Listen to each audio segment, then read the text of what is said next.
You are listening to Missed Apex Podcast. We live F1.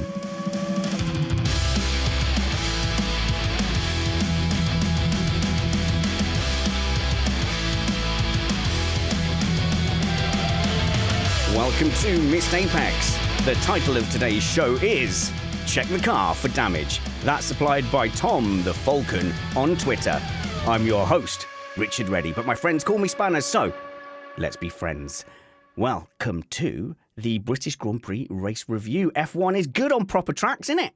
Hope you didn't write off these regulations after half a dozen street tracks or so. There was really something for everyone. There was great drivers pushing all race long on an amazing circuit. There was proper drama on the team radio between teammates. And for you adrenaline monkeys that need danger injected into your veins, yeah, you got that too. So we'll discuss why Silverstone is the greatest ever racetrack. No, you have a national bias.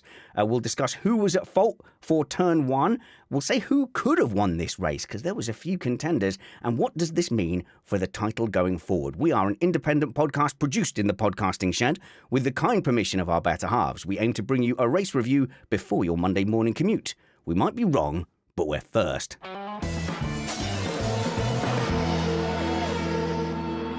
I'm joined in the shed by Matt Trumpets. Rather be lucky than good. By Alex Jeansy Vangeen. From my new office. Fantastic. And from the north, Ellard joins us. Indifferent about being here, would rather be in a field near Northampton. Celebrating pub style. Well, I'm glad you could drag yourself into the shed to say hello to us. Let's start with why Silverstone really just seems to hit home and provide good racing every time. Vangeen, we could get accused of being having British bias. I would say this about other tracks around the world, but Silverstone just seems to deliver. It's because it's got lots of fast flowing corners that go from that lead into each other. So you can take the inside into one corner, but then on the outside for another corner. You've then got long straights into a corner where it's not a dead stop, so you can throw up the inside or get them on the outside. It's just got this incredible mix, and it's just fast and it's flowing and it's exciting. And I think you could put this track anywhere in the world and it would be amazing. So for me, I think one of the key things here is that the track itself is wide enough for the modern Formula One car. And everything that Alex just said is true. But if you've got a narrow track, it doesn't really apply so much, because a lot of the tracks came about when the cars were much narrower. The other thing for me that I love about this track is how much energy gets put through the tires. Managing the tires and dealing with them is always going to have your team on edge from a strategy point of view, and you oftentimes will get interesting results because of that. It's also super smooth all over the track. The whole surface across from right to left of the track is super smooth, so you can go offline. And talking about going offline, there are multiple lines for multiple corners, which means a lot of the track stays clean and doesn't get full of debris and marbles and such, so you can go offline and not lose any time. Yeah, I love the choices the drivers were having to make. So if it doesn't work into Brooklands after that first DRS zone, do you keep your nose in and try and stay side by side into the long right-hander of Luffield, or do you kind of give up and go wide? And we saw on loads of occasions people taking very different lines into Luffield, for example, very narrow. We had some people kind of Ving it and giving it two apexes, and some people just wall of deathing it around the outside, Alex. And it's like, wow, there are options here. And on so many tracks, if you go off the racing line, that's it. You're not going to get another chance. And I think what you said about linking the corners together is important as well. On a 90-degree street circuit, the move is either done or not done, and then it's over. Whereas so many times here, you go where you went, oh, he's got it. He's got the move done. Oh, hang on. Now he's immediately vulnerable again. And I think this track, the new regulations, being able to follow a little bit, this was the culmination that said, yeah, things are looking good. Well, I mean, we saw what could be two moves of the season today from one corner to the next. We saw Lewis Hamilton go around the outside of Luffield to then have Leclerc go too wide round the outside of Copse. No, Alex, that's impossible. Horner said last year no one ever overtakes at Copse. Ellen. It's everything you've just said there links together as creating just great racing. You know, those linking corners, the way you don't really know what's going to happen next. And that is so, so exciting. And that is why the fans absolutely flocked to Silverstone. What was it, 400,000 over the course of the weekend? It is insane. I was there last year and it was unbelievable. And I was looking at the fans and I was like, because it wasn't full last year. This is the first post-COVID, full, no restrictions, just everyone going wild. And you could tell the fans are so happy to be there. I don't think we hear that kind of noise from anywhere else around the whole track. You know, you look at Austria, obviously Austria always attracts a crowd, so much noise there in the grandstands, but to that extent across the whole track, I don't think we see that anywhere else.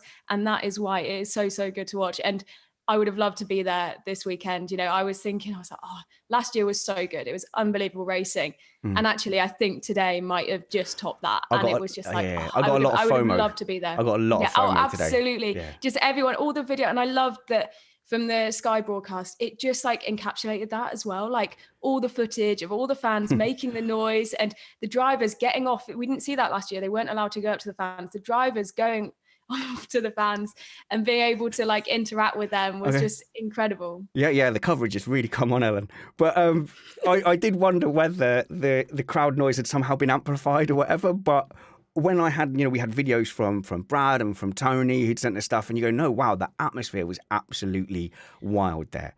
You've got to think, like, these cars are so loud as well, and you're watching the stream and you can hear the fans, like, you can hear them disappointed when a move doesn't come off. You could hear them screaming and supporting whenever Lewis made a move. And that is like the main thing. It just really puts you into the zone. And it was so, so good. And I think, like I said, I don't think anywhere attracts fans as noisily or as rowdy. Like, obviously, like as Silverstone, like the fans are rowdy. They're there, they're camping. I've seen all the social media stuff for the weekend, people making like proper weekends of it. Camping. It is a festival at Silverstone. A festival of Silverstone, yeah. I think maybe Zandvoort will start competing with it, and perhaps Monza as well. But it was it did seem like it was something a little bit special there. So let's get into the race action. I'm absolutely delighted that we immediately get to play a game. Whose fault is it? Okay. Let me remind some of you of the rules before anybody gets funny with me about racing incidents and such like. Okay, so when we play Whose Fault Is It, it is who is primarily at fault. So someone is always to blame. I don't like settling that it's just a racing incident and then hand waving it away, because this is our opportunity to go into the mechanics of racing, what it's like to be a driver, decisions they have to make, and how the rules are applied. So obviously a huge incident into turn one. Most people were watching Lewis Hamilton's progress with the front two, I think. Verstappen had got that move done very early on the soft tyres and he looked like he was gone. And then in the background, an upside down on the Halo car goes flying from left to right out through Village. And you think, what on earth has happened there? A spinning car behind it. And then that was only the beginning. Then suddenly you start seeing the carnage of a Williams with no nose. You see Tsunoda with a missing wheel, and an Ocon as well with a wheel that was coming off the drum. And you think, what on earth has happened here? And of course, we didn't get to see the replays for a long time, Matt. And this is what you start to worry when you're not getting information and you're not getting confirmation. So we were counting down. Okay, they've said Albon's okay. They've said Tsunoda's okay. It was a long, long time before we heard anything about Guan Yu Zhou. Yeah, it was. In fact, I think it was enterprising journalists going back and looking at onboards. It gave us our first hints as to what had happened. But it was a long wait to see actual video. I mean, it was more than half an hour. And anytime something takes that long, it's scary in motorsports, because once you've seen it once, you know what that portends. I mean, it was longer than it took to see results from the Grosjean crash, and that's the biggest crash I've seen in God knows how many years of Formula One. But yeah, that was scary, just to all of a sudden see a car spinning like a top while travelling upside down and then disappear off the screen. I didn't care what was then going on. All my attention just went straight to who was it, what's going on, are they all right? And then you see George Russell out of his car running across the track to go and see what happened. It was scary, and I hate those moments. You've got to think, like, being there in the crowd as well, because it happens so close to where the crowd was. I remember last year I was on Cops when Verstappen came off, and was filming the overtake. And then you've got this footage in your hand and you're like, do I post that on social media? Because at that point, it wasn't as big a crash, but the G-force was still huge. And you're thinking Verstappen at that point hadn't got out of the car.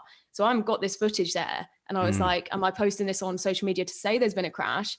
And that's why I was searching through and I was thinking, you know what, if people aren't posting it straight away, it's because the people in the grandstand are equally worried as everyone watching at home. No, I kind of agree. Look, we've got Tomato in there saying that they were criticised for showing the Grosjean replay so quickly. So I think it is right. Let's find out if the drivers are okay and then show the replays. But that doesn't change the fact that we were sat there worried. But the incident itself was scary. It was right on top of the crowd. So they'd gone all the way through the gravel. And Alex, this is one of the big arguments against gravel, isn't it? Is how it flips the cars. It's been a long time since I've seen a car leave the track. I think the last time was probably Macau, and I can't remember who that was. But Sophia Flores. Yes, and just left the track and went into a catch net next to a building. Oh God, yeah, forgot about that one. Yeah. And the Fernando Alonso one. Did he leave the track? That was Melbourne. Yeah, you know what I mean. Okay, yeah, fine. I get what you mean. Yeah, no, I don't think I've ever seen a Formula One car leave the track, especially in the modern era.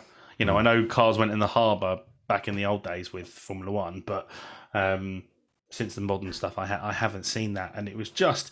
I mean, when we initially saw it, we didn't see him leave the track. We just saw it go across the screen and disappear. But I mean, I'd love to know how he was feeling during that, because if you saw pictures of the car after the crash and it was on the flatbed lorry, the whole from the halo down, the whole car is just flat. Yes, yeah, it certainly was. And then I've bemoaned when I've been at the track. I've gone, these fences really kind of ruin the view because everything's got this diamond hash, and all your videos are ruined by the fencing.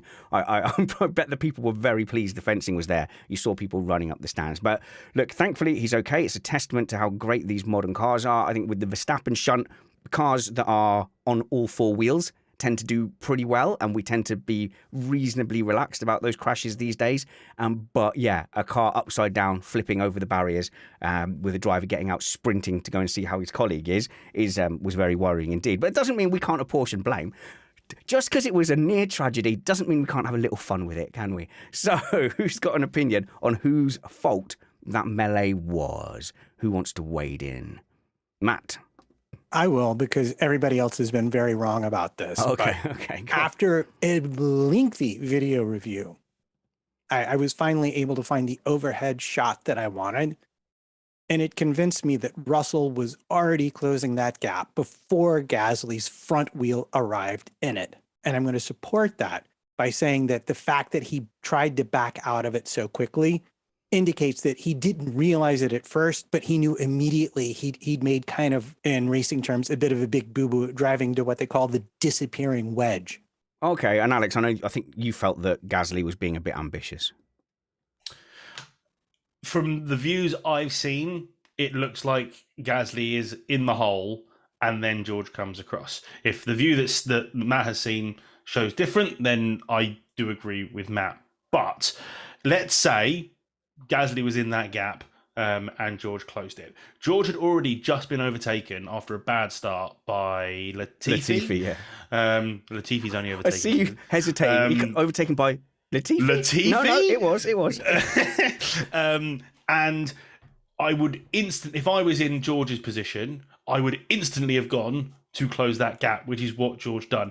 If I was in Gasly's position, the last thing I'd want to do is try and drive between two slow cars that have already just been overtaken to a wedge that is going to disappear. So if from my view that I saw, it's on George because he closed the door, but it was really, really dumb of Gasly to go for that gap. But if what Matt saw is correct and George was already closing the gap, then I go with Matt.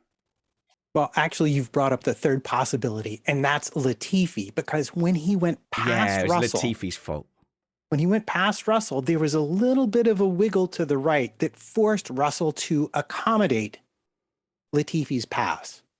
Just the tiniest bit, but you can see Russell's car change direction from above. Yeah. And as soon as he was passed, he immediately went back to his prior path. And that was right when Gasly was accelerating to try and follow him through. So, I mean, when I talk about it's a fine distinction, it's a very fine distinction. I'm not saying anyone was being particularly wrong here, But if I look at it in absolute terms, I still say it was Gasly driving into a gap that was going to disappear, and that had already been set by Russell before his tire got there. Okay, well, I'm surprised then. I didn't think I was going to be on my own with this, but I think that it was 100% on George Russell. He's starting 10th. He's on hard tyres, and if you look at the advantage that Verstappen had at the front as the only soft runner, I think, basically got 8 meters ahead of Sainz. He didn't have a particularly shocking start. Everyone else kind of funneled in behind him. Russell's on hard tyres. He knows that's going to cost him at the start. He's already seen Latifi go past him. He knows he's bogged down. I'm assuming F1 drivers are good enough to know when they've not had a good start. So if essentially what you're doing is you are now behaving abnormally. This is almost like a rejoin when you come off track. If you're slow and Latifi's already gone past you, then you know the rest of the pack is coming through. You can't then go around swerving. I don't think it's reasonable to say Gasly should have slowed down and waited for Russell to recover from his bad start. Gasly, there was a gap. He went into it. He was there. Russell turned into him and caused that accident. Alex? It was, well, you remember, by the time Gasly got to them, it was getting very near the turning point for the corner. So at that point, other drivers are going to be positioning themselves to get themselves ready for the corner. And I'm not saying they have to wait for George to recover from his bad start. That's unlucky George. On you go. I'll wait. That's trying to put him and Zhou in a bad light because they got bad starts. If you're in the pack, and we do this in our missed Apex events, you don't just aim your car for a gap when someone is slow, because if I'm slow off a start, I'm moving to the left or I'm moving over so someone can't get through me. And Gasly was very, very optimistic that he was going to make it. I hear what you're saying. In my head, though, I'll stick with, I feel like it was, you bog down and you go, I've already lost that one. I'm not losing out again. It felt like another Imola type rush of blood. And he closed the door thinking he could make it. But Gasly was already there, and I just don't think it's reasonable to expect the pack behind to slow down and wait. Ellen, last one on this, maybe. I think it's very hard to apportion blame to one side more than the other. Try. And it's the whole point of the... Well, no, I end it because you should just agree with me here. So we have them outnumbered. I do agree with you, Trumpets. But I also do think that this is he's done it. He's made me agree with him. I do think that to some extent we've seen this move from George before. We've seen him try and close the door, and it happens so quickly. And this is the start of the race, and like you say, it is so close to that first corner that I just think when the adrenaline's there, you knew as soon as Gasly got himself in that position, he knew it was a mistake, because he tried to pull out of it. And I just think the timings were so close, obviously, between what Matt has seen from above.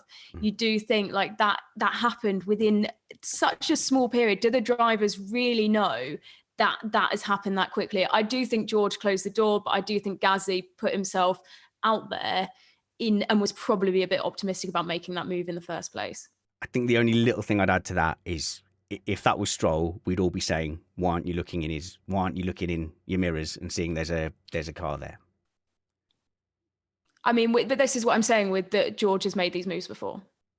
All right. Let's move on to the racing action. What I suggest we do, Matt, is we skip to after the safety car, because that was kind of the culmination of all the excitement in the race, and then from that we can go back and see how they got there, and then go through the how the race went for various teams. I don't think this is going to be a race review where we get all the way down to Sainz versus Stroll versus Ricciardo for 14th. I don't think we're going to get as far as that. I think we are going to be in and around the kind of Sainz area, and I think that's probably where we start. The safety car coming in gave us a real window into the Ferrari drivers and their teams and the orders that were coming through. It was fascinating psychology.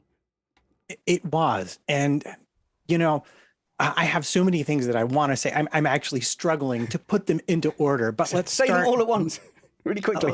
Yeah.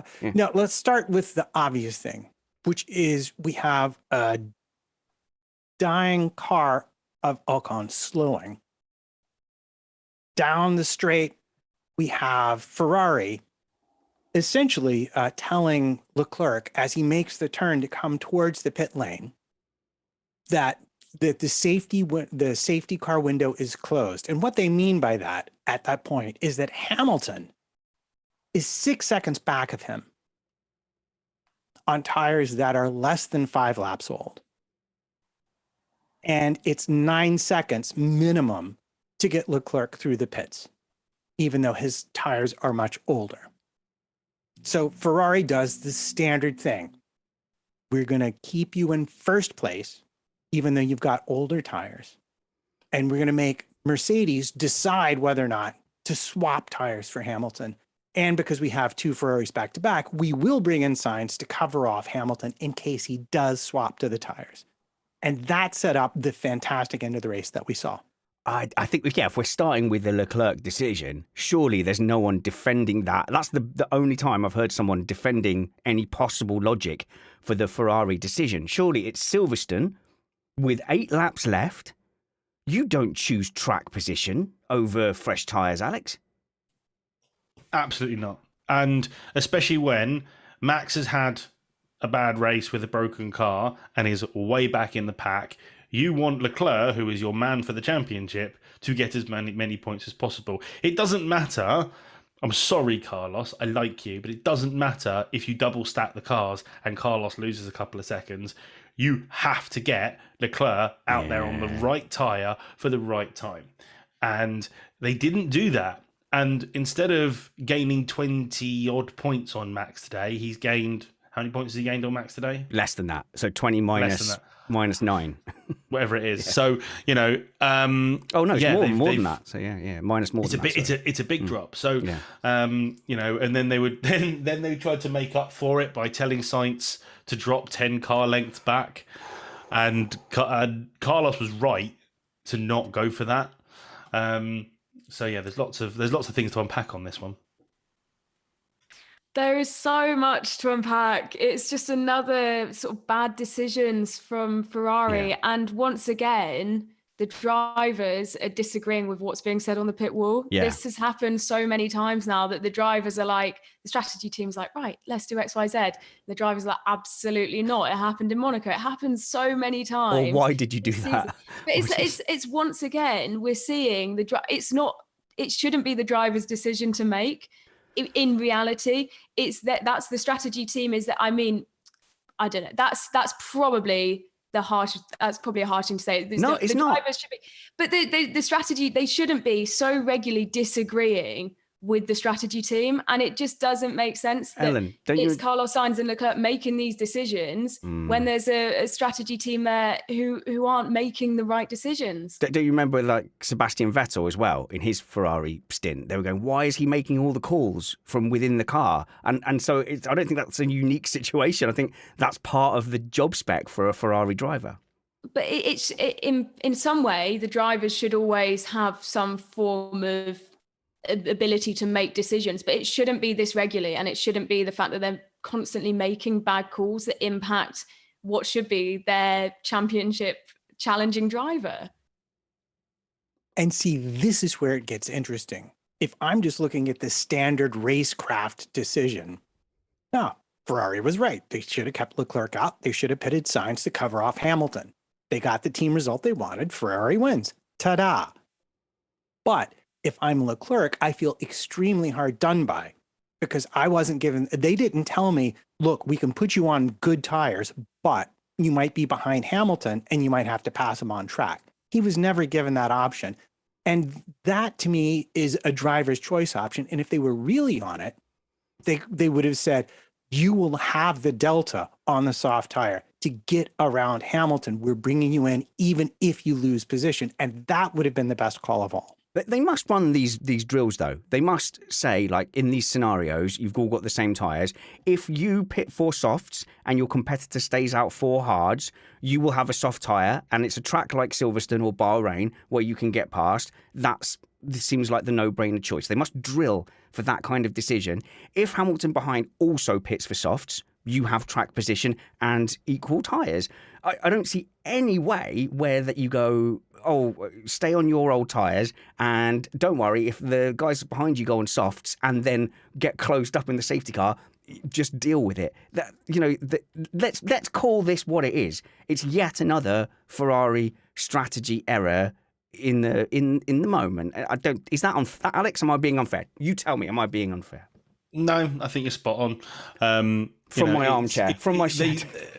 No, but you know what? It's easy for us to look at and criticise, but they do it so often, and I think it's a big lack of trust from the drivers to the pit wall. It's a case of, is that the right decision to make?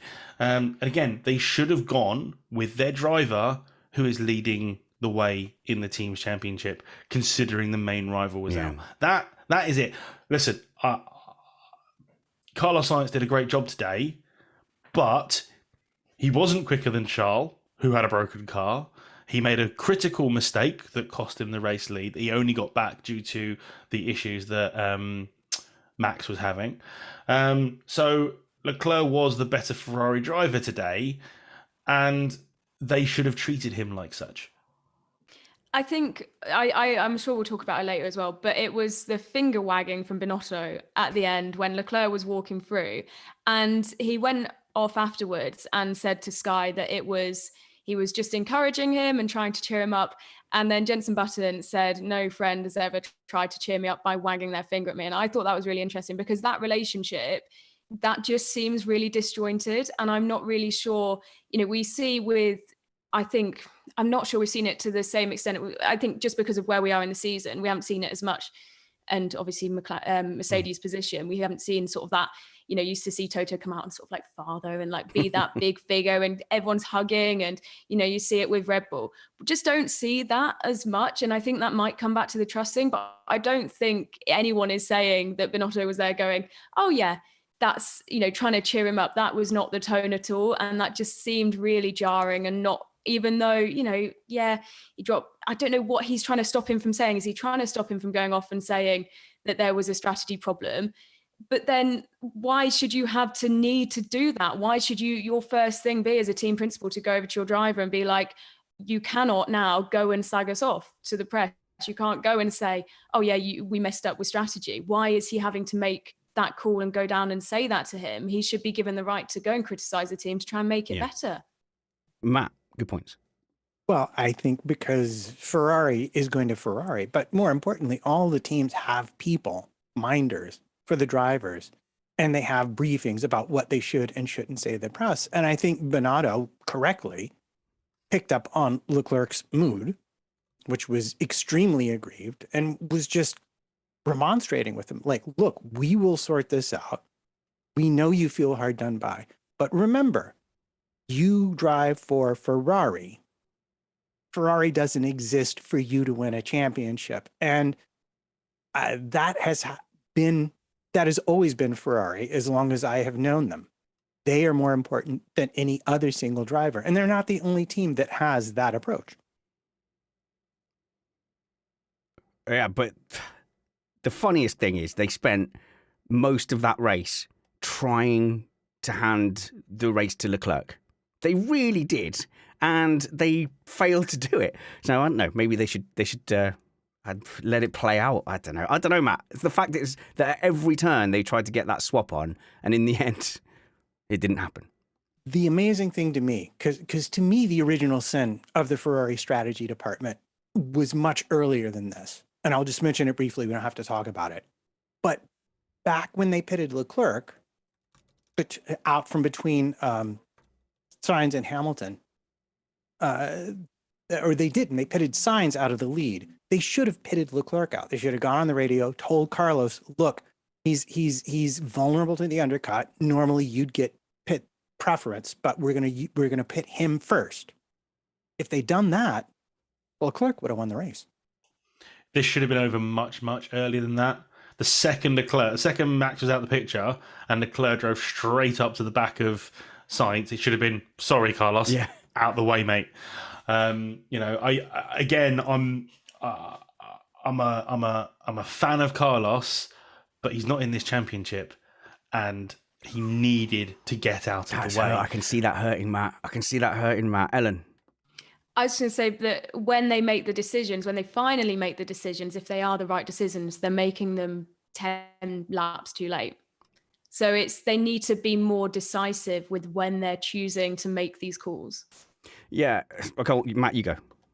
Right. And the only thing I want to bring up about that is that no one is bringing up as part of this discussion yet the fact that Leclerc had damage and he was benefiting, I think, to a certain extent from being in the DRS of Carlos Sainz.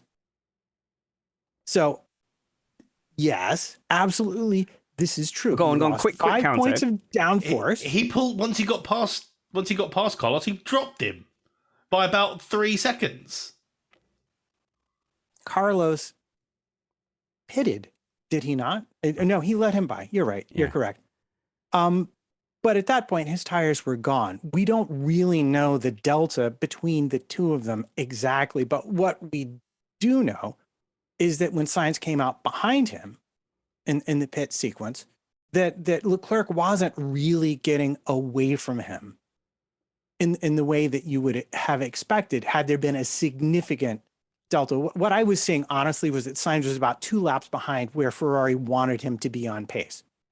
Okay, look, Sainz won the Grand Prix today. It's a great result for him. He is definitely good enough to have won a Grand Prix, and you're all laughing because you know it means I'm about to sort of be a little bit negative. He's definitely good enough to have won a Grand Prix. Ferrari have their favourites. Look how the balance of performance between Leclerc and Vettel changed. Something changed. I think it was after Brazil. There was some point where Vettel fell out of favour, and then all of a sudden Leclerc had better pace. Ferrari know what they're doing. Ferrari give preference to a driver, a preference of setup, preference of car, preference of parts. Leclerc is the chosen one right now. So I'm not saying the pace difference between Sainz and Leclerc is necessarily talent. It could well be differences in strategy, setup and parts.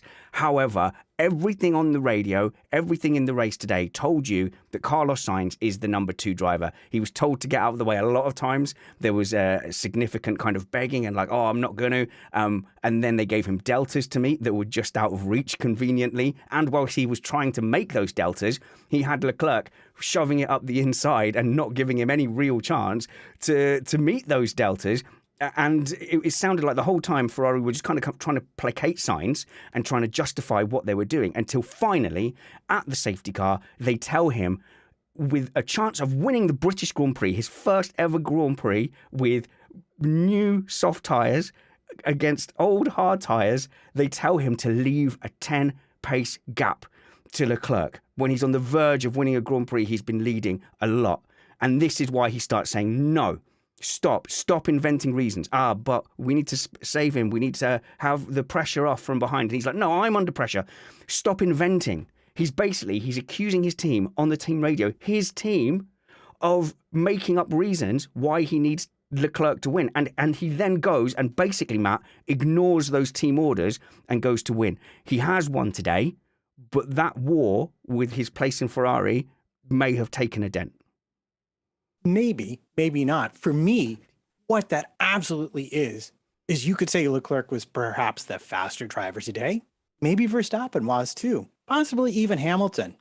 But there's no way in that Ferrari that Leclerc was the better driver today, because when it was all on the line, Carlos Sainz had the stuff to say to his team, you are completely wrong. I'm going to ignore you and I'm going to go win this race. And that's exactly what he did. To be clear, didn't say who was the better driver. I was, talking about their pecking order in Ferrari. Alex? He definitely took things by the scruff of the neck, because for the second restart, he was not letting Max have an inch of space. The way he squeezed him before turn 1 was brilliant, making Max have to take some grass. Yes. Yeah, I wanted to talk to you about this because some people are like, oh, it's borderline. It's like, no, you are not obliged. And I think this is where people get confused. You're not obliged to go and take up the racing line and give someone space. If Sainz had just wanted to stay narrow and not move out to the racing line at all, Verstappen's just got to deal with that.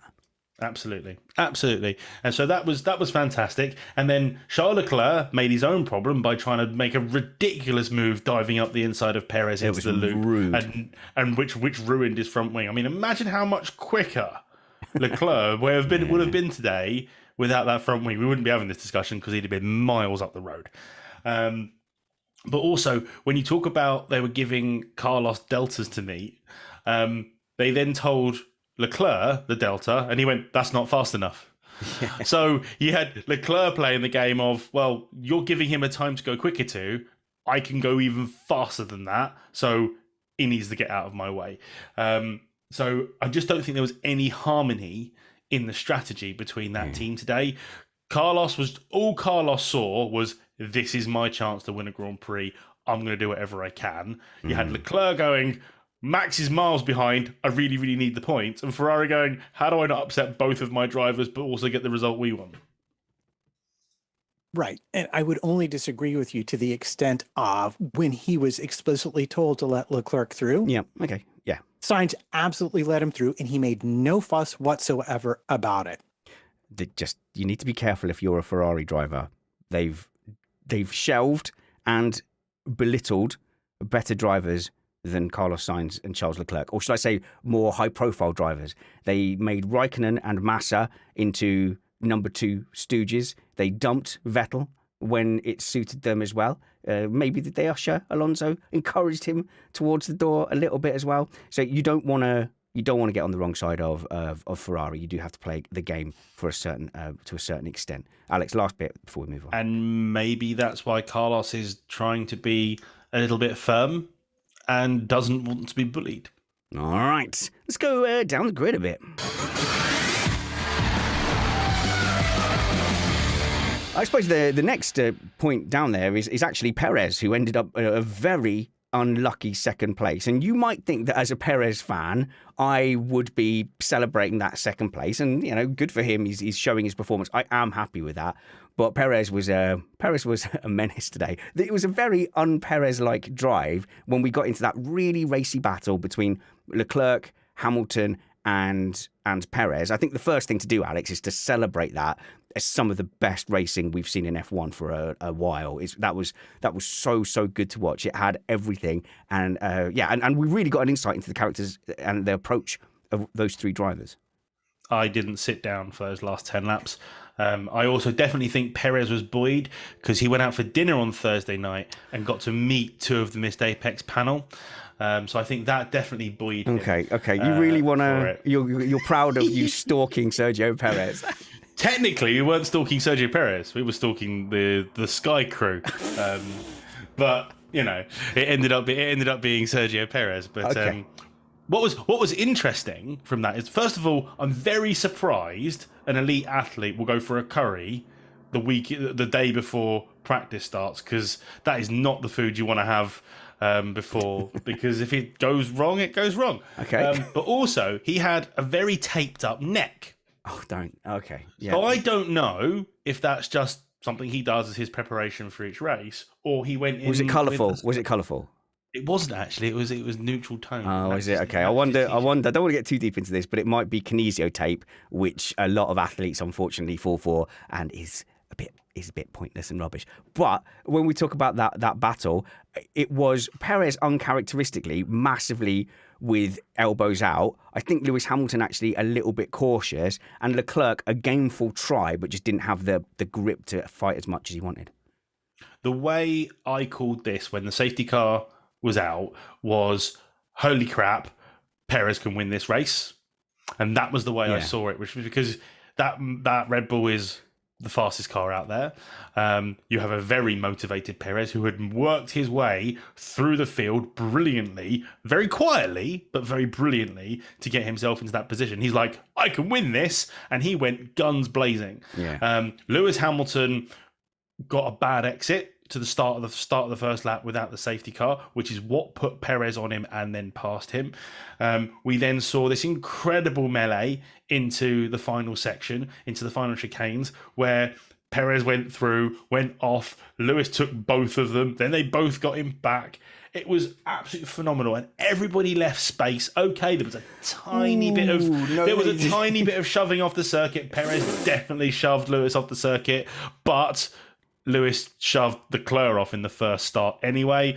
And they seemed to just allow it today. Everyone got away with it. No one got any penalties. I mean, Fernando Alonso was expecting like 12 penalties from cars in front because he just saw everyone shoving each other off, and it's what he got a penalty for in the last race. So, there was a lot of borderline stuff out there, but it was blooming entertaining. Oh, it was so good to watch, wasn't it? I don't think I've screamed at the television at F1 with delight since, or with that sort of positive excitement since Silverstone. Was it 2020 when Hamilton's wheels were coming off and he was being chased down by Verstappen, and I was just screaming at the television, like absolute like delirium.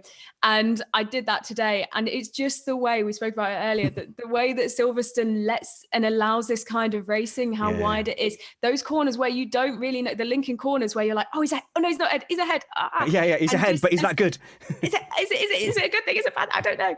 And it's just, it was brilliant to watch. And there was a bit of argy-bargy, and the stewards were noting some things, but they raced. It wasn't anything that at the end of the day affected the wider race on the whole to some extent. And it was just so good to see that kind of racing on our television after everything that has been said about the cars this season and everything that what these upgrades and everything was going to, how that was going to affect the cars we've seen and it. affect the racing. Now we've seen it. Okay, now we've got it. We haven't really, I wouldn't say we've really seen that kind of racing up until this point, and it's here. And if we can get the tracks right, because obviously so much of that was to do with how good a track Silverstone is. If we have that in the future, then I'm here for it, because I want those feelings. I want to be there properly, not knowing what's going to happen next, That's not key. knowing where everything's going, because so often, and we got so used to it. And, I love Lewis Hamilton. So am I allowed to say that? When Lewis Hamilton was dominating, I was here like, cool, we move. But was it really, was it giving me that heart racing, that, my heart's beating out my chest, I'm standing up, I'm sweating, I'm screaming in my flat. My flatmate's probably like, what is going on in the front room? Why is Ellen screaming at the telly again? And that's what I want. I want more of that. And I can't wait to see that. And I hope we get the tracks that allow that. I mean, it's key. You always want to win. You always want your sports team to win. But in a way, the best satisfaction comes from winning or losing a great fight than sometimes an easy win. We didn't know. That's the key, is we didn't know what was going to happen. But I think Alex has made a good point, which is that Red Bull was the best car out there today. We didn't get to see it. Red Bull had a bit of luck. I don't think the Leclerc incident in the first couple of laps after the second restart, I don't think that was Perez's fault. I think that was Leclerc being very optimistic, and so he ends up losing his wing going to the back. But once they had that restart, I think Perez knew, I've got the fastest car. He's probably being told, you're the fastest car on track and you've got softs. Get stuck in. You need to clear these guys so that you can chase down Sainz. And I think that's why he suddenly had the bit between his teeth, especially as the leading Red Bull driver then at that point. But there's a few key things here. In that battle that you got investigated for leaving the track and gaining an advantage, this wasn't just like running wide and staying on. This was cutting a corner. So Leclerc left him room into the first chicane at the end, so into Vale, and then he cut Club, which is the second from last right-hander. He just cut it and then forced Leclerc off. And then by the time they got around to Village and the loop again, he then ran Lewis Hamilton off track. So there's a precedent set now, Matt. And I've said last season, I didn't blame Verstappen, I blamed the stewards. And everyone should have been driving like Verstappen last season. They were too slow to realise it was going unpunished. But the precedent is there now. Why can't a driver go and cut a corner at Paul Ricard next week and then basically shove two people off? If they get a penalty, they just go... I'm already waiting for Alonso to do it. Yeah, because he's the one who'll step up and go, well, if Perez can do it, I can do it. It's poor stewarding. Yeah, no, I agree with you wholeheartedly, and I'm so glad you made that point, and you sound grumpy about the best racing we've seen in ages instead of me. No, let them race, right? Let them race. But the stewards must have had that in their head as well, which is, if we penalise them for that racing, we are going to look terrible. But you do have to enforce driving standards and track limits. Yeah, I mean, I think my comment was like, I think there must have been some invisible ink on the new driving rules, which is, unless it's entertaining enough, in which case, okay, fine, go do whatever you need to do. Unless it's wicked. Yeah. It's a bit like allowing an offside in football because the ball across was fantastic, so we don't want to ruin what was a really great pass. It is that. And it's sport at the end of the day. And you do have to penalise these things. You know, as soon as I saw Lewis shoved Leclerc off at turn 1 in the first start. I'm like, oh God, he's going to get done for that. Because he should have done. And then we saw everybody doing it. Yeah, because well, Verstappen then. Because I'm the same. I know people don't like us talking about karting, but you drive to what you get away with. You're the worst. And I am. I'm terrible. Well, no, I'm not terrible for it. I'm great for it because I will take a benefit if I can, if I know I'm going to get away with it. If it's borderline and I'm not going to, and I don't know if I'm going to get away with it, I won't do it. But if I'm seeing something that's not being punished, it's what you do to get ahead. Yeah. So to be clear, I'm not blaming Perez. He had his elbows out and he's not been penalised this season in general. So I think if he had got a 5-second penalty, you take your lumps and you go, all right, I went too far. I'll bring that back. And it wouldn't have been a draconian. I'm not saying get out the firing squad. I'm saying a 5-second penalty. He'd have lost a place. He might not have done, but on this occasion, he'd have lost a place. That's not a big drama. Well done. Good effort. You went over the line a little bit. 5-second penalty. You're third now instead of second. Mind that next time. But actually, no, because Verstappen was allowed to shove Schumacher off. Hamilton was allowed to shove Leclerc off. It was free for all. He shoved Schumacher off about 4 times. Matt. The mad thing is the only person who actually got penalized for all that driving was Tsunoda. Oh, yeah. That was quite That's because he wiped out his teammate. He locked up going, I can't remember what corner it was, but he locked up and he spun and smacked into Gasly. I mean, to be fair, you don't give a penalty for hitting your own teammate, but whatever. I've just been like waving my hands in the air through most of that because I totally agree. I think we're at this point where they're allowing it to the point where it's entertaining. Yeah. Because of what we've seen with the sport, we've had this unbelievable explosion in the sport. So many people watching it, so many people wanting that entertainment. And we kind of, I think, sometimes forget that it is a sport and it's not what we've seen. A lot of people have come to the sport through lockdown, watching Drive to Survive, watching everything that's come from that. And it is one of those, we're sat and we're so detached from it as well at home. When we're sat in our armchairs, we're so detached from actually what's going on the track and how dangerous and how everything else, the risks that the drivers take, as we've seen today when they get into the cars.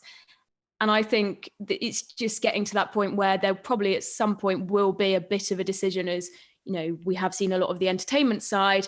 At what point do we have to start enforcing? Yeah. Because you look at some of the decisions that have been made and you do think, I don't want to say it, but what is it? F1 XED is trending every week, is on Twitter. It's always trending. And it's to the point where it's like, is it entertainment? Are we doing it for entertainment? Are we doing it for the actual racing?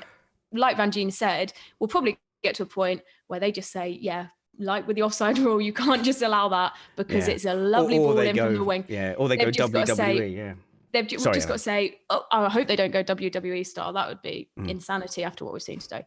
But you've got to think they will sort of crack down. We've had that. Let's go. Keep that, keep the attention on the sport. One of the main things that the sport wanted over the next couple of years in the plan was to draw the audience, make it bigger, make people watch it, make people watch it more regularly, not just the one-off watchers for Silverstone. Get that captive audience. When they've got that, then let's say, right, let's go back to being see what you're saying. Oh, yes. So, right. Okay. So let some stuff fly whilst we get them into the gates and then, okay. And then we'll go back to being I don't think you're wrong. I think that has been their attitude at various times. I think you saw that throughout last year. But like I said, again, I'm not saying that they should be, attached to 2 carriages that go off in opposite directions. Even if there's no punishment, you should just at least acknowledge it. So at least with the Verstappen, Schumacher one, just go, that was over the line, Max, like they do in rugby. That was over the line. Do that, come to the next race with that attitude and you'll get a penalty. That's why they've got that's why they're noting things now, isn't it? Rather than immediately penalising, they're noting, but potentially why they're noting. And you get the little thing pop up that says incident noted, but we might not proceed with that. All right. Let's turn our focus then to Max Verstappen. So he came up, was driving well, did okay in qualifying. I think unlucky actually in qualifying to not get pole position, had to slow down for a flag. But they're scary. The scary Red Bull. They've got a great machine.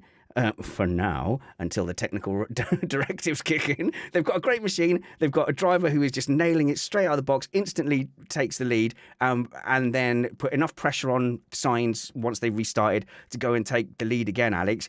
Bad luck aside, this race, they're still a very scary outfit. really, really pains me. Yeah, to say I know. How, I'm with you. I'm with you. how good Red Bull are doing and how brilliantly Max is driving. You know, the two mistakes he made this weekend were running wide and the 360 spin in qualifying. Other than that, he was absolutely dominant in qualifying, and it was only because Charles Leclerc had a spin that brought the yellows out that stopped Max from beating Sainz. I mean, the laps that Leclerc and Max were on was so good, Sainz was surprised he got pole. So, you know, it's... Yeah, I don't want to sit here and praise Max, but I haven't got a choice.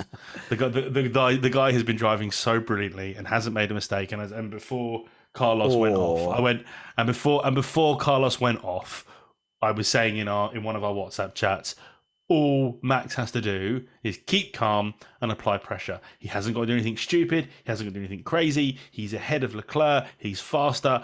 And just apply pressure. And then along comes Brooklands and Sainz decides to run off the track. At least it wasn't iRacing. Otherwise, they've got like a 3-second slowdown. So Okay, it's a very niche reference, Vangeen. I'm going to disagree, but not with any real heart here. I'm going to offer up how he might have contributed to his demise. I will say, in those opening laps, he was kicking up a lot of dirt. He was very aggressive on curbs. If you're going to sit back and watch it again, I'm not wrong about that, Matt. He was running wide in the wheel to wheels. He was getting aggressive, and I've seen a suggestion online that with all this talk of the floors they're running and the flexible floors, and they said the issue he was having wasn't bodywork damage in the end. It was something to do with the floor, is what they said. Whatever weird flexy thing they're doing with the plank, did he break it by going over curbs and running off today? Well, I don't know if he broke the plank, but Yes. you were making a point that I absolutely did want to make. Good. Everyone thinks he lost the race because he had a puncture. Yeah. But he the didn't, fact yeah. of the matter is after that, Red Bull told him the problem was body work and the problem was a loss of downforce on the rear. And we know that because they took some of the front wing out when he came back in to try and better balance the car, to which he basically said, well, now I have just no grip at all at either end of the car. Despite that, he gave us some pretty good midfield battles. But yeah, something on that car broke. And it wasn't related to the puncture that he had, as far as I could tell. So I think running it over the curbs, running it into the gravel, he broke off some important bit of the car, and it cost him. And that's a potential weak spot for Red Bull in the future. Ooh, okay. And look, we're still very much in conspiracy theories here as well, because I think, a lot is going to come out about what Ferrari and Red Bull have done with their flexible floor. And we'll get into that, I think, midweek, Matt. But yeah, if something did drop off, I mean, that shows that I think they are on the limit with the experiments. They've been doing it with the DRS and the flappy wing, and they keep having these FP1, or they were having the FP1 problems with a very aggressively oscillating rear wing. So, maybe they are on the limit of performance with Verstappen's car. Oh, I think they're on the limit of performance in several areas to try and stay ahead of Ferrari. And because things don't go wrong, people don't understand how close, how tiny that margin is until they see something like today. I mean, another couple of races like this. Yeah. And where's your championship lead? And That's my question. This is what Ellen was saying. We don't know a lot of the time race to race. Yes, we had a bit of a purple patch for Ferrari. Then we've had a purple patch for Red Bull. And I think going back into the European season on proper racetracks, a technical directive or two, I still think we don't know where this season is going. Still probably Red Bulls to lose at this point and Verstappen's to lose at this point. But yeah, really exciting to see him fighting. Just to have a little bit of bad luck has been nice, because he had it pretty much his own way. So he had a bit of bad luck and some other cars, got into the mix and started fighting. That's swings and roundabouts in Formula One. But I did love seeing how he fought just as hard for 7th as he was fighting for 1st and 2nd. So that, big compliment to Verstappen. Mercedes.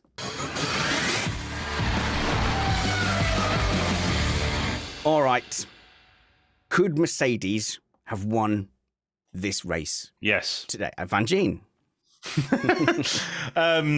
Oh my God, Lewis is on fire today. I'm very, very sorry to the people who don't like us talking superlatives about Hamilton. I've got some criticisms for Hamilton to counter it, so you go ahead and Fine. and do your thing. So I'm disappointed with that first start, because that first start he got straight up to third place. So good. It was a really, really good launch, and then he got a rubbish launch in the second race and went dropped down behind Lando Norris. But by the time the race had stretched itself out, and just before the safety car came out, he was on much younger hard tyres, and he was catching. It was Leclerc at that point by between half a second and 0.7 of a second per lap. No, I think it was Sainz. It was Sainz at that point, and Leclerc was out of front. Yeah, one of the red cars. He was closing them both down at a serious rate of knots. And I think with the big tyre delta, without that safety car, I think he'd have been right on the back of Charles Leclerc. And I think there would have been a really, really nice big battle for the last 5 or 6 laps between Charlie and Lewis. it was nice to see him charging, but Matt, I'm not convinced. I think Leclerc had enough. I honestly think, looking at the lap times, Leclerc had enough to hold a 6-second lead. He was certainly catching signs, but Alex is right that Mercedes was charging. It's annoying to have to agree with Vangeen, who is correct for all the wrong reasons. Oh, okay. Lewis could have won the race had we not had that incident in turn 1, because he was P3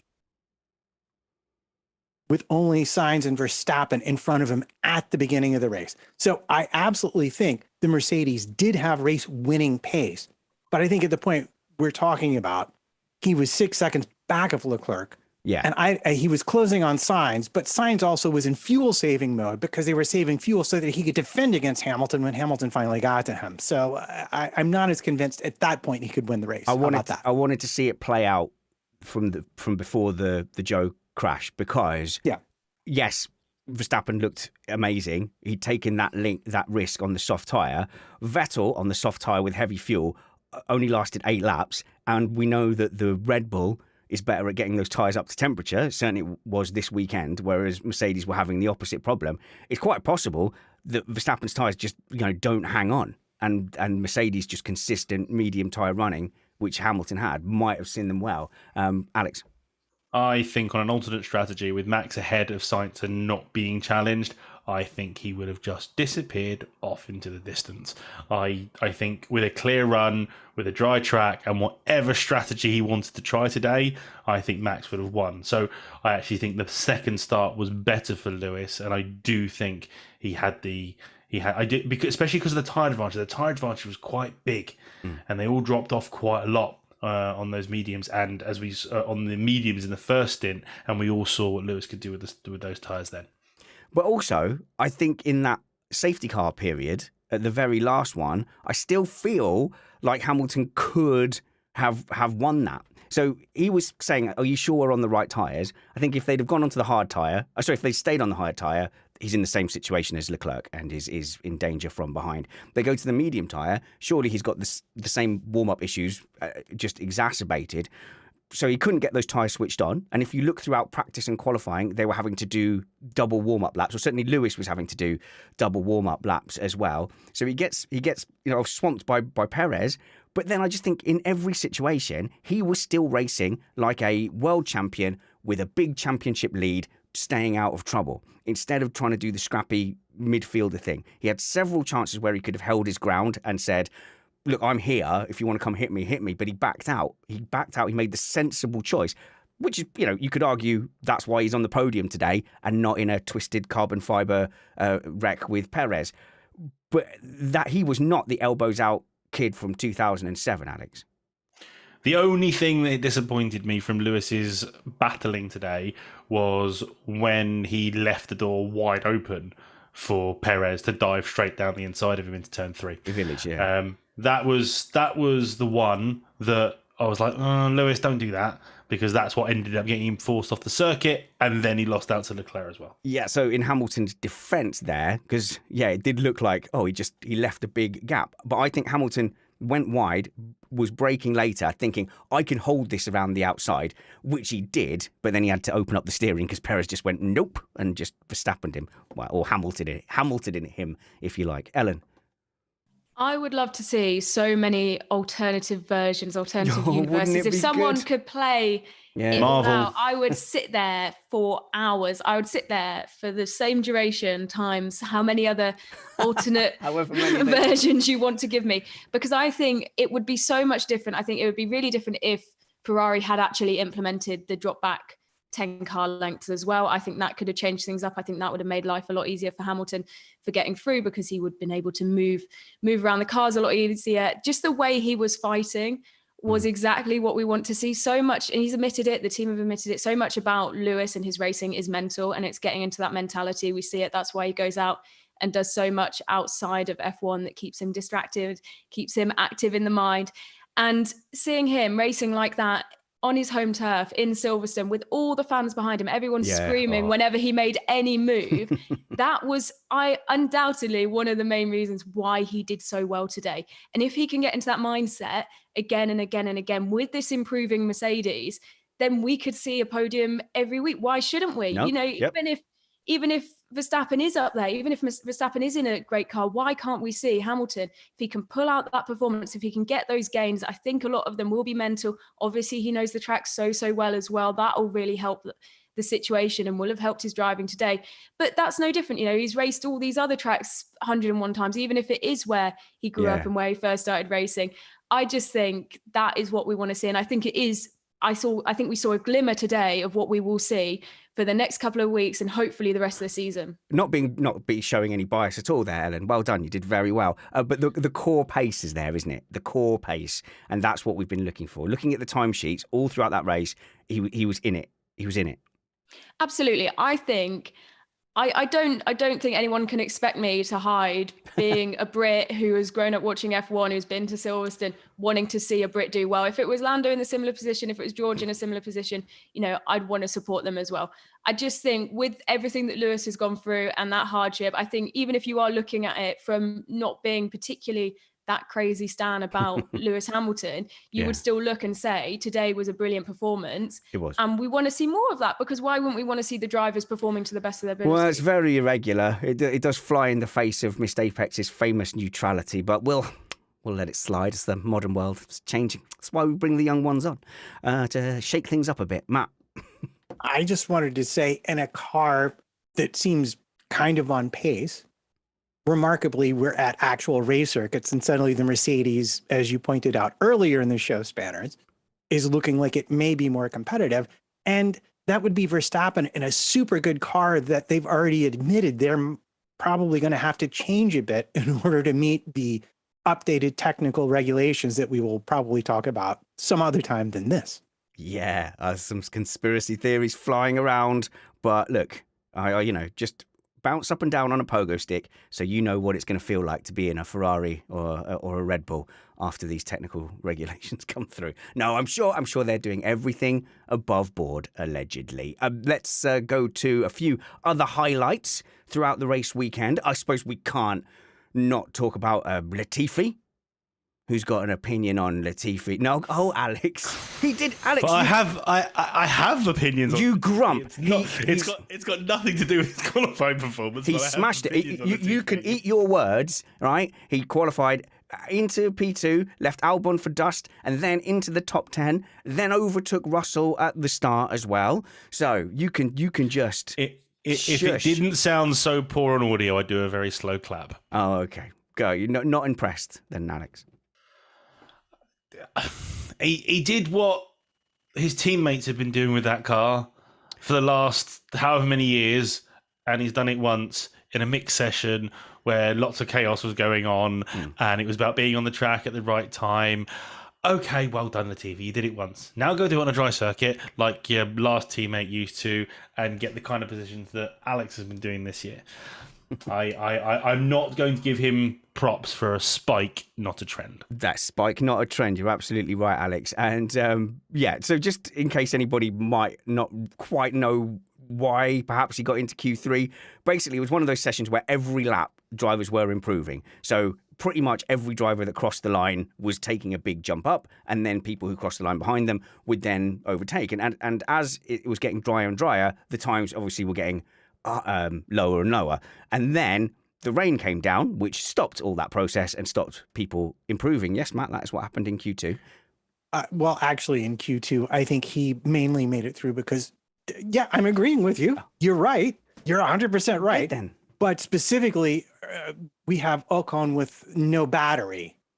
And I think he was a top 10 winner in that Q2. And that was the 10th spot that Latifi took. So that's all I was going to add to your analysis. Oh, my goodness. Jose in the chat, absolutely savage. Latifi beat Ricardo today. And people are saying, just leave Ricardo alone. Let's not. Let's just leave Ricardo alone. But Latifi has finally overtaken Hulkenberg in the standings. Yeah, that's right. Well, the thing is, when you have a likable driver that people like that isn't performing, and Latifi has not been performing and hasn't been doing well, the bar gets set very low, doesn't it, for any kind of achievement? So for a Latifi fan like me, that it will come as a relief. Chris Stevens was very happy. Yeah. It will come as a relief to see those good performances. But I think you're right, Alex. Obviously, that is a spike. We had a couple of Halo incidents. Can you remember back to when people were going, "Oh, the Halo, it's shocking. It's political health and safety gone mad, Ellen." Yeah, but why are we still having people on Twitter and popping up in forums going, "Wow, Halo actually worked"? Like, yeah, of course no insert swear word here. We've had so much evidence of it. Why are we still sat here being like, "Whoa, it actually worked"? That is what I can't understand. I can't understand why we're in the position where people are still going, "Oh my gosh, it's such a surprise it worked," or "Oh, it's there now." Yeah. Sort of move on from it. It worked. Did you see Nisani in F2? F2? Oh my goodness! I mean, we don't normally comment on F2 stuff. It should definitely be. It should definitely be a race ban because he went off at Stowe, just decided to come all the way back on track in front of another car who obviously then had a bit more pace and went inside. He then squeezed that car onto the inside of Vale, who ended up launching off of the sausage curb at Vale and landing on top of Nissani's car. And without the halo, I think that would have been pretty guillotine-ish as he went through. So yeah, case for the halo, of course. I think being more and more proved. Not that it needed much proving. Where else are we going to go before we go to the podium? Is it a good idea? And I can take a range of opinions on this. Is it a good idea to sit on a active racetrack, Alex? I wanted to call these people words that you won't let me use on this, those words. But they have things on their heads protruding away. I mean, turnips. If you don't live in this country, you haven't had to deal with these people causing traffic and causing riots across the country and not being able to move them. But to go and sit on the hangar straight at the start of a Grand Prix is the dumbest thing you can do, especially when F1 is trying to push to improve the things that they are fighting against. I'm not even going to say their name of what they are because they don't deserve the publicity. But it was scary. It was stupid. We've seen one odd person on the track before and it's scary, but this was 4 or 5 people sat on the circuit at the fastest point. I'm glad they got dragged off the circuit and the local authorities dealt with them. So it's to me, it's more than dumb. They could be so stupid that they don't realise that you can cause serious, like you're going to get killed if an F1 car hits you on that straight, and then you're putting the lives of the driver at risk, the marshals at risk, and potentially anybody in the crowd. So that's pretty close. I'm not a legal expert, but that's pretty close to like attempted manslaughter. And I hope there's absolutely there's no leeway given on that. That is not to say that people shouldn't have the right to protest. They absolutely should. But this was absolutely, it was beyond absurd. It was dangerous and it was irresponsible. We're kind of just lucky that the red flag had happened at that point, because a lot of people didn't actually realize, and all these pictures are coming up on social media, and they were from sources that I would trust. And I'm looking at these pictures and I'm thinking, how is this happening? Because these just look like marshals. And part of what I saw was how they got in was wearing those kinds orange of colors suit, and getting in. But I can't even begin to comprehend what would go through someone's mind to do that, not knowing that there was a red flag. The red flag happened. Thank God for that. Obviously, not thank God for the circumstances it happened in, although everyone was safe. But if that wouldn't have happened, what is going through your mind? Because there's gluing yourself to the M25, like Alex mentioned, we've seen these kinds of groups do, and you should absolutely have the right to protest, but why are we trying to follow in the footsteps of suffragettes back in the early 1500? I'm trying to say history's hard, Ellen. I know, I didn't do history. Worst feminist ever. So why are we Mary Poppins times? Mary Poppins times. Trying to say the early 19th, 20th century. Let's go for that. Why are we doing that? I don't understand. That is not the best way to put your point across. And Spanners, you mentioned it earlier, when we're talking about how you were talking about the height of the fences, you're just if you're going on that, you're ruining it for everyone else for the future as well, because next year you guarantee security is going to be higher. Double fences. Everyone preaches about how accessible Silverstone is and how close you can get to the track and how close you can get to the drivers. You're just not thinking about anyone who's actually there to enjoy the racing. I wash my hands of it. Matt, anything else in any other business category before we go to the podium? No, I think real quick we could throw in, if you're a Ricardo fan, the reason he lost out was the hard tire. And if you're an Ocon fan, which I know there are billions around the world, it was a fuel pump that ended his run and let Carlos Sainz win the race. So I'm sure Carlos will be buying him an Estrella or two. Galicia. I think 50% of those fans are in here. Yeah, that might be true. Okay, brilliant. Thanks for that, Matt. Let's move on to the podium.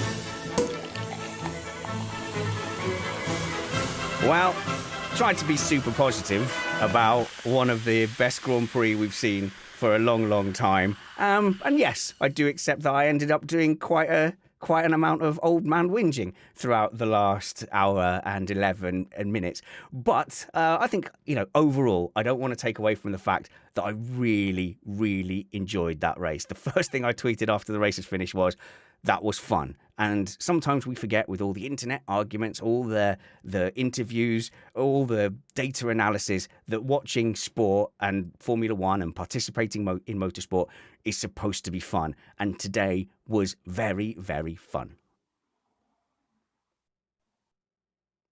All right, let's go to our awards then. We do a good thing award, and then we do a bad thing award, where we know full well we're judging people from our armchairs and our sheds, but we let ourselves do it anyway. And then we shuffle off and have a pina colada, is what I believe has been offered to have waiting for me as I enter from the shed into the house. So let's start with the good thing award. It's the good thing of the weekend. Let's go for Vangeen. What was your thing? Can I have two? Yeah, fine. No, because then the rest of us, you point. can only have two if you're the last person. Yeah. Then you can. No, I'm having two. I'm having two. No.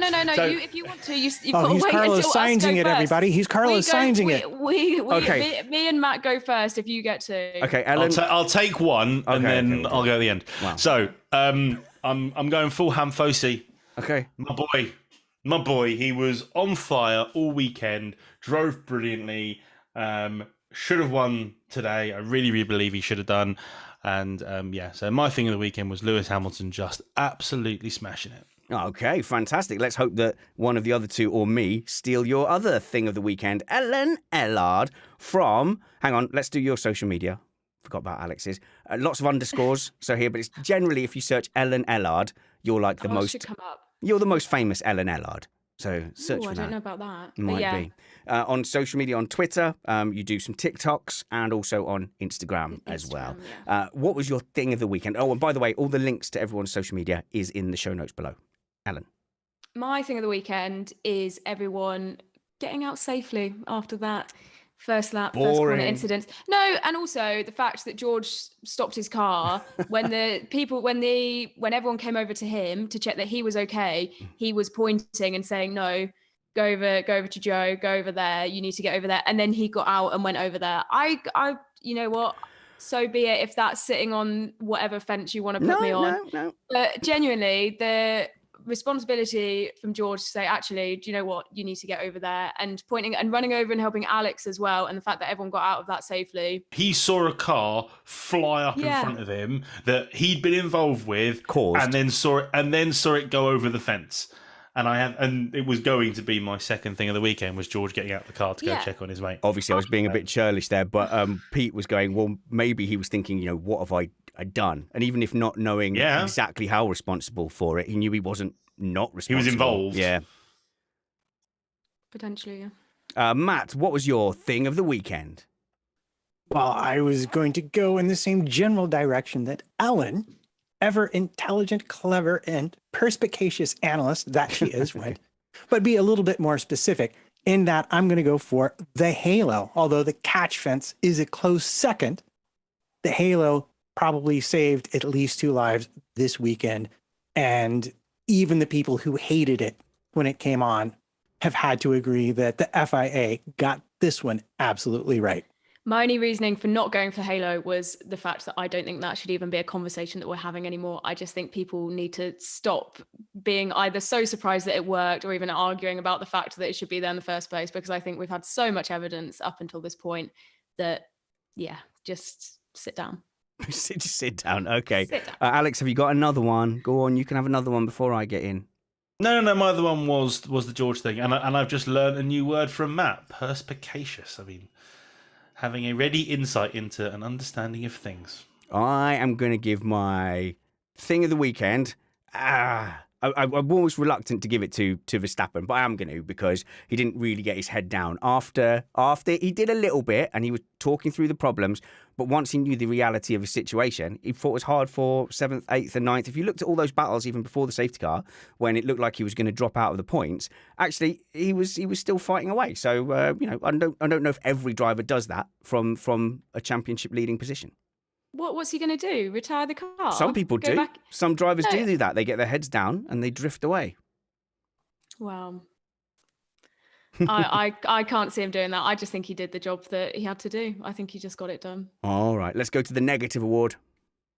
Oh, no. Oh, no, you missed the apex. All right, this is where we judge people from our sheds and sofas. All right, Matt, who missed the apex for you? Well, it certainly wasn't Haas with their double points.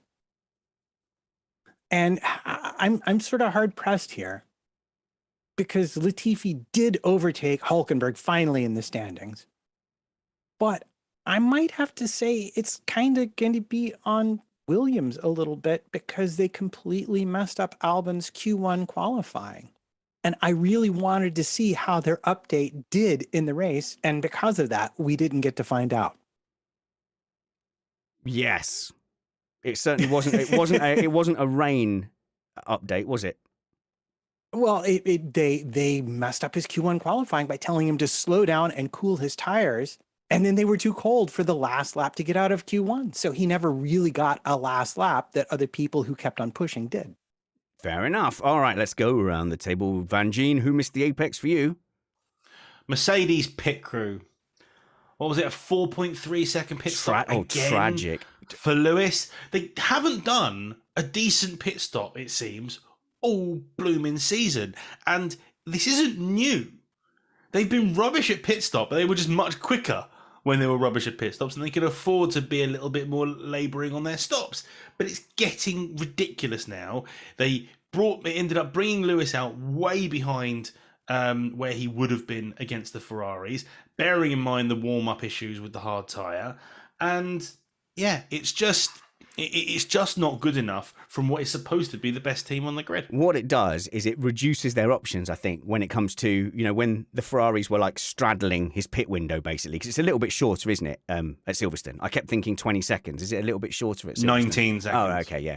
So in my head, I was thinking it's not a guarantee that they would be able to get out and do that ultimate stop, because as good as a 4-second pit stop is, it's not up there with the likes of what Red Bull do consistently, or Williams do consistently. I don't know if it's the worst on the grid, but those kind of longer stops happen enough to maybe mess with their strategy in a way it wouldn't have done in 2014, 2015. Ellen, who missed the apex for you? I'm going to have to go with Ferrari strategy team once again. Yeah, some low-hanging fruit. Yeah, it's low-hanging fruit. I know it is, but it's really tricky, because genuinely the racing and the whole atmosphere environment was so good this weekend that it's hard to pick a bad thing. Out of everything, that and avoiding what has already been picked, I'd probably say Ferrari's strategy team and the whole waggling of the finger from Binotto. Although that's going to create some great memes later. So I'm all for the memes, but I feel sorry for the PR team because that's going to take some cleaning up.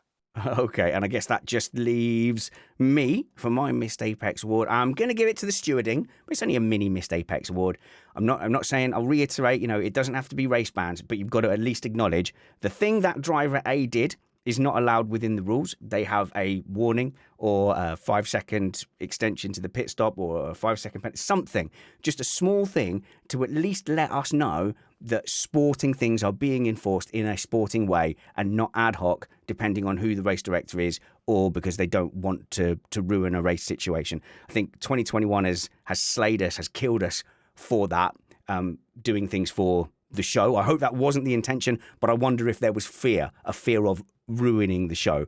But every sport has rules that are enforced, and I would have liked to have seen Lewis, Verstappen, and particularly Perez today get at least a slap on the wrist and at least an acknowledgement that what they did wasn't correct. Thank you for listening to our race review. Go and follow Matt Trumpets at MattPT55. He's the one who puts all the links in the show notes below. Follow Alex Vangeen at Alex Vangeen, Vangeen.